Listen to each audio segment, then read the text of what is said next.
பேரன்பு கொண்ட தாய்மார்களே, பெருமைக்குரிய தமிழ் பெருமக்களே, என் ரத்தத்தின் ரத்தமான உடன்பிறப்புகளே, மக்கள் தீர்ப்பே மகேசன் தீர்ப்பு என்றார் அமரர் அண்ணா அவர்கள். அதைத்தான் மக்களாட்சி தத்துவமாக அறிவித்தார்கள் அரசியல் அறிஞர்கள். மக்களுக்காக, மக்களால், மக்களை அமைத்துக் கொள்கிற ஆட்சி மக்களாட்சி. அந்த மக்களாட்சிக்கு அஸ்திவாரம் போன்றதுதான் மக்களின் வாக்குரிமை. அந்த வாக்குரிமையின் மீது எழுப்பப்படும் அற்புதமான மாளிகைதான் நல்ல அரசு. அந்த அரசு நடத்தும் ஆட்சிதான் மக்களாட்சி. அத்தகைய ஆட்சி நடத்தும் பொறுப்பில் அமர்கிறவர்கள் வல்லவர்களாக இருந்தால் மட்டும் போதாது, நல்லவர்களாகவும் இருக்க வேண்டும். நாணயம் மிக்கவர்களாக இருந்தால் மட்டும் போதாது, நாணயம் மிக்கவர்களாக இருக்க வேண்டும். நெஞ்சிலம் கொண்டவர்களாக இருந்தால் மட்டும் போதாது, அன்புள்ளம் கொண்டவர்களாகவும் இருக்க வேண்டும்.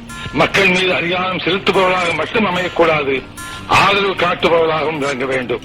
இப்படி மக்களின் பிரதிநிதிகளாக ஆட்சிக்கு வருபவர்கள், அரசில் இடம்பெறுபவர்கள் தூய்மையானவர்களாக, தொண்டுள்ளம் கொண்டவர்களாக, ஏழை எளிய மக்களின் தோழர்களாக, எதிர்த்தேன் கவிழ்த்தேன் என்று பேசாதவர்களாக, அரசியல் அதிகாரம் என்பது மக்களுக்கு சேவை செய்யும் வாய்ப்பே தவிர மக்களை ஆட்சிப்படைக்கும் உரிமையை தரும் சாதனமாக கருதாதவர்களாக, மக்களோடு மக்களாய், மக்களின் தொண்டர்களாய் வாழ்ந்து காட்ட வேண்டும் என்பதுதான் அமரர் பேரறிஞர் அண்ணா அவர்கள் நமக்கு அளித்த அரசியல் நெறியாகும்.